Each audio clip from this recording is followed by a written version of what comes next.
जय श्री कृष्णा दोस्तों, किशोरी क्रिएशन से मैं सपना शर्मा आप सभी का हार्दिक स्वागत करती हूँ आपके अपने चैनल पर। दोस्तों, आज के वीडियो में आपके लिए माघ मास महात्म्य के 18वें दिन की कथा लेकर के आई हूँ। इससे पहले के माघ मास महात्म्य के 17 अध्याय के वीडियो जो है मैंने मेरे चैनल पर डाले हुए हैं, जिनको आप मेरे चैनल पर जाकर देख भी सकते हैं और श्रवण भी कर सकते हैं। आइए सुनते हैं माघ मास महात्म्य का 18वां अध्याय। श्री वशिष्ठ ऋषि कहने लगे, हे राजन, मैंने दत्तात्रेय जी द्वारा कहा गया माघ मास महात्म्य कहा। अब माघ मास के स्नान का फल सुनो। हे परम तप, माघ स्नान सब यज्ञों, व्रतों को और तपों का फल देने वाला है। माघ मास स्नान करने वाले स्वयं तो स्वर्ग में जाते ही हैं, किंतु उनके माता और पिता दोनों के कुलों को भी स्वर्ग प्राप्त होता है। जो माघ मास में सूर्य उदय नदी में आदि में स्नान करता है, उसके माता पिता के 7 कुलों की पीढ़ी स्वर्ग को प्राप्त होती है। माघ मास में स्नान करने वाले दुराचारी और कुकर्मी मनुष्य भी पापों से मुक्त हो जाते हैं और इस मास में श्री हरि का पूजन करने वाले पाप समुदाय से छूटकर भगवान के सदस्य शरीर वाले हो जाते हैं।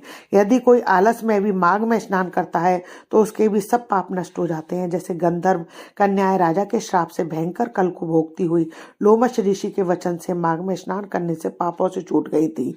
यह वार्ता सुनकर राजा दिलीप विनय से पूछने लगा कि हे गुरुदेव, ये कन्याएं किसकी थी? उनको कब और कैसे श्राप मिला? उनके नाम क्या थे? ऋषि के वाक्य से कैसे श्राप मुक्त हुई और उन्होंने कहां पर स्नान किया? आप विस्तार पूर्वक सब कथा कहिए।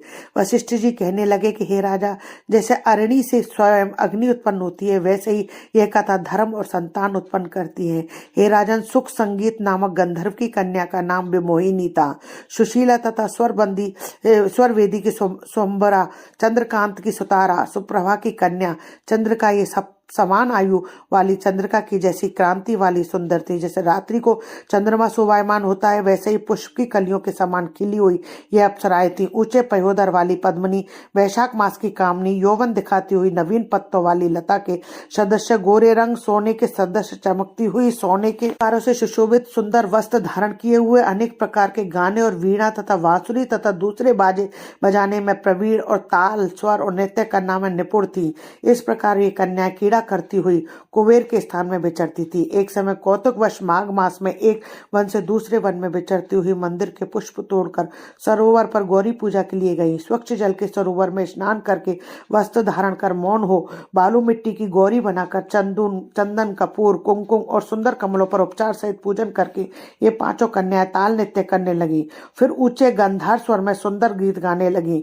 जब ये कन्याएं गाने और नाचने में लीन थी तो उस अच्छोद नामक उत्तम तीर्थ में वेद निधि नाम के मुनि ने पुत्र अग्रिप ऋषि स्नान को आए। वह युवा ऋषि सुंदर मुख, कमल सदृश नयन, विशाल छाती, सुंदर भुजाओं वाला, दूसरे कामदेव के समान था।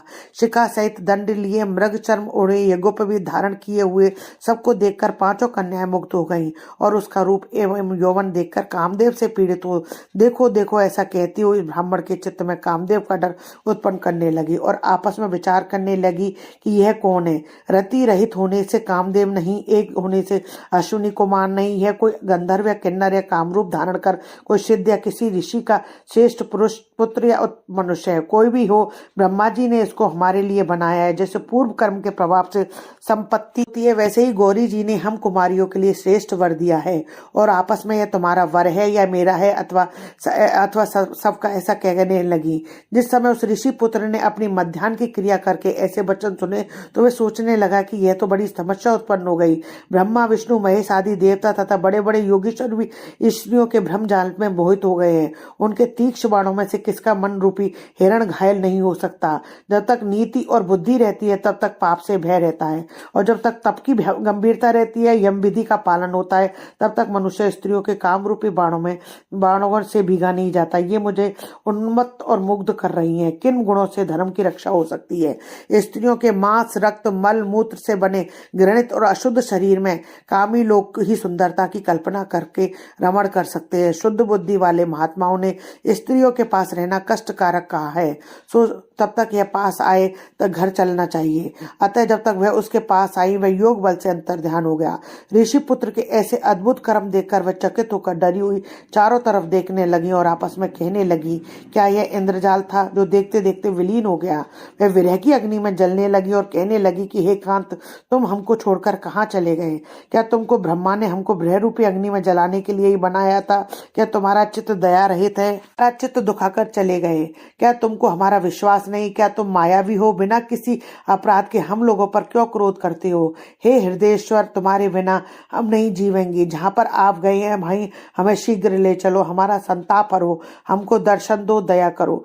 सज्जन लोग किसी का नाश नहीं करते हैं। इति श्री माघ मास महात्म्य में 18वां अध्याय संपूर्णम। दोस्तों, यदि आपको मेरा ये वीडियो अच्छा लगे तो इसे लाइक शेयर कीजिए, पास ही में बेल आइकन को हिट कीजिए ताकि मेरे आने वाले हर नए वीडियो का नोटिफिकेशन आपको मिल जाए। हिंदू धर्म, रीत रिवाज, कथा कहानी जानने के लिए मेरे चैनल पर बने रहने के लिए बहुत बहुत धन्यवाद। जय श्री कृष्णा दोस्तों, राधे राधे।